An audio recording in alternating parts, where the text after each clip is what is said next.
Ко Дню пожилого человека в Сосногорском районе прошла целая череда праздничных концертов. В Нижнеодесском доме культуры, например, зал оказался полным. Представителей старшего поколения поздравил заместитель руководителя Сосногорского района Виктор Шомисов. Он отметил, особо приятно собираться в уютном зале, пожалуй, лучшего дома культуры во всем центре Коми. К поздравлениям присоединились и представители поселковой власти.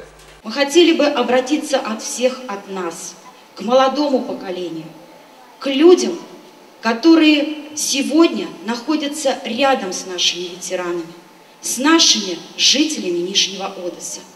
Дорогие дети, подростки и молодое поколение, берегите тех, кто рядом с вами, потому что именно им мы сегодня благодарны за жизнь.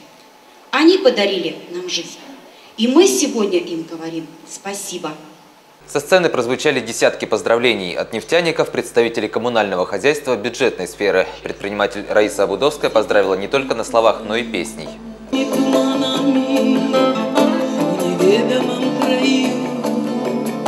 Я часто песни мамины сама себе пою. Особые слова благодарности прозвучали в адрес представителей различных советов ветеранов. Это люди, которые защищают интересы старшего поколения. К поздравлениям присоединились и творческие коллективы Нижнего Одесса, которые подарили зрителям танцы и песни.